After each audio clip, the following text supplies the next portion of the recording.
Dexter Season 5 episode review video. Before I get into that, though, pretty important, if you're not caught up to the point where I am and rewatching or watching Dexter, or you're just not entirely sure, then you definitely need to take the initiative and pay attention to the episode's title, which of course I'll mention, as well as put in the description for you. If that happens to be the case, you're not caught up, it would be my recommendation that you don't watch this video any further to avoid any potential spoilers. This will be Dexter Season 5, Episode 8. The title of this episode is called Take It. And this will be my review, reaction, recap after just finishing watching the episode last night. Dexter attends a Jordan Chase self-help seminar while Lumen investigates the guys in the photo taken 15 years ago. And we hear a lot of, take it, take it, take it. The media asks LaGuerta about the club shootout, as the victims' families have filed a civil suit. LaGuerta's always good with the media, though. Yasmin's mother comes to the station. Batista goes to talk with her. Deb says that she doesn't feel bad about killing Carlos Fuentes, and that's the problem.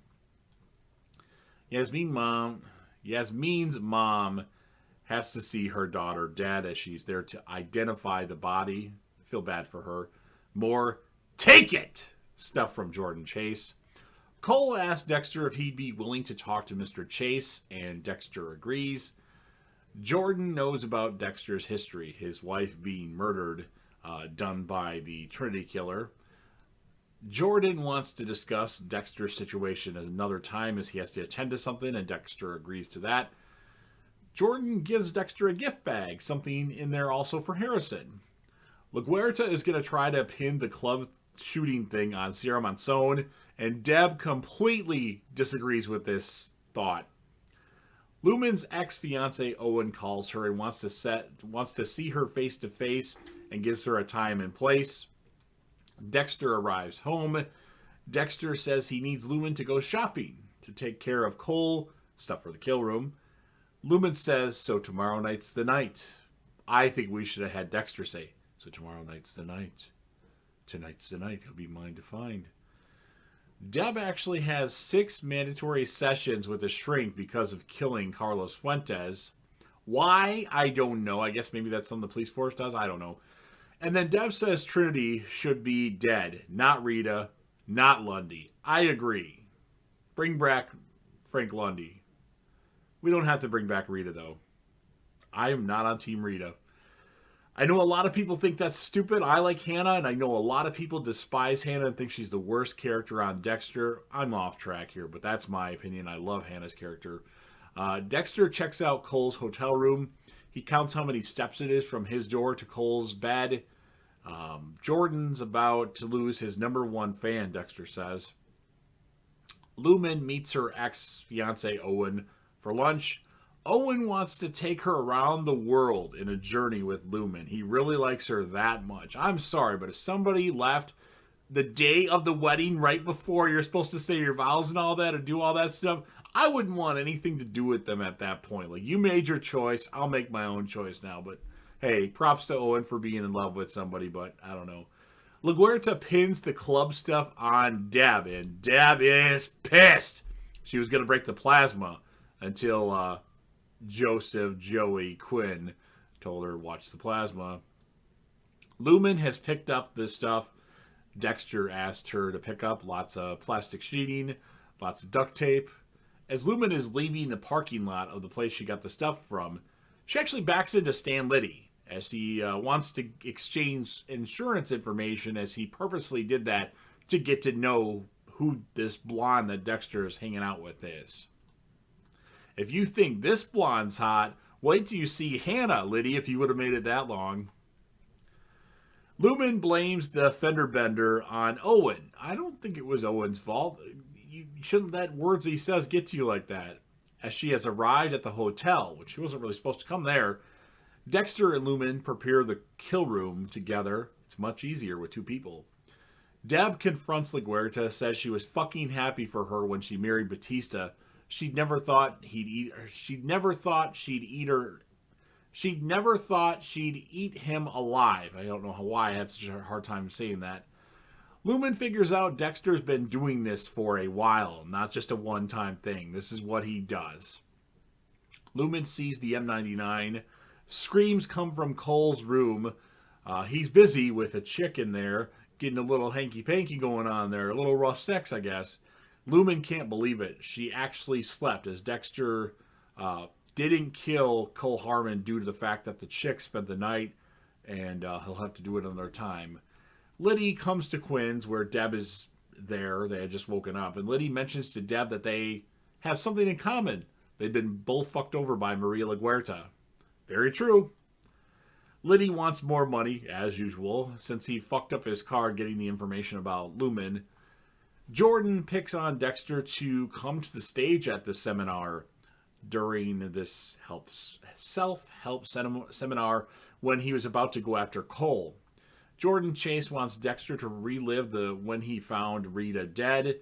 Dexter talks about what he saw. Lumen is able to watch this from the lobby on a TV monitor. And then Lumen sees Cole while in the lobby. Lumen goes to the hotel room where the kill room is. And then Cole actually busts through the door of his room to get to that room and attacks Lumen. But Dexter's there shortly after to save the day.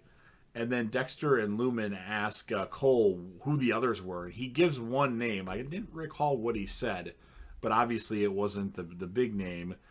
And then Dexter kills Cole while Lumen watches. And then Dexter confesses to Lumen that he's done this before. I think she already knew.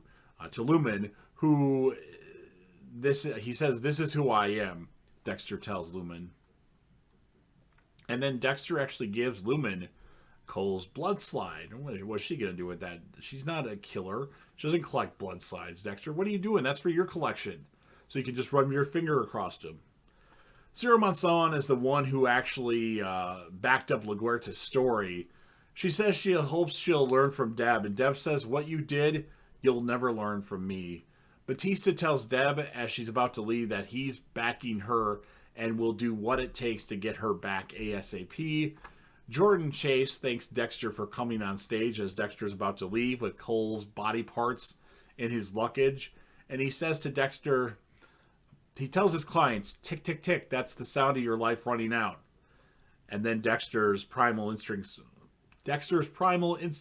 were right. Jordan Chase is one of them, because Lumen would always say, "Tick, tick, tick, that's the sound of your whatever." Dexter and Lumen dump Cole's body, and Dexter tells Lumen Jordan Chase is the one of them. Tick, tick, tick. Lumen says he wasn't in the photo, and then Dexter says, well, maybe he took the photo. As Stan Liddy is taking pictures of them dumping the body, or maybe it's video as well, but I mean, they don't see the body, but he sees them dump garbage bags into the ocean. Wow, and that is how the episode ends. So, pretty good episode. It's not the best ever, but it's certainly a good episode for season 5. I decided to give the episode a 9.0 out of 10. I don't recall seeing Soderquist in this episode, but I'm sure he made an appearance, and I just wasn't paying attention. I was probably looking down while I was on screen for like the 3 or 4 seconds he made screen time, if even.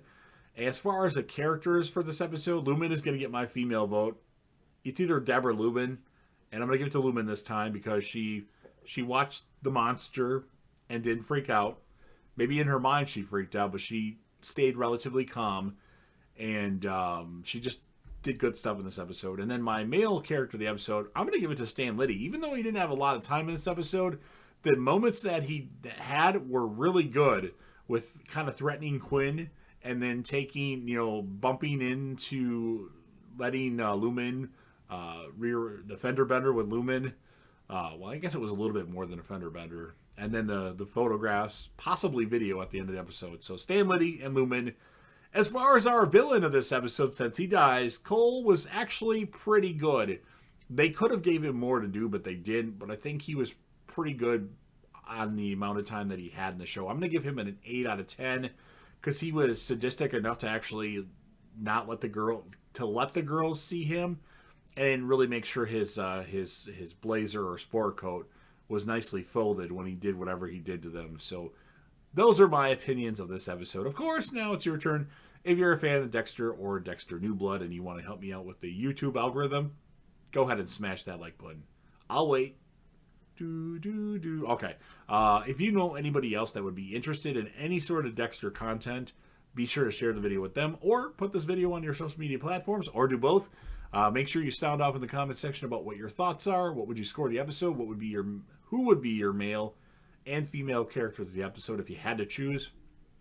And if you want to score Cole Harmon based on what he did in the show, that's fine as well. And last but certainly not least, please don't forget to hit that sub button. You're watching the video anyway. Subscribe to the channel, join the team, show your damn support, and be a part of something special. JDev will return.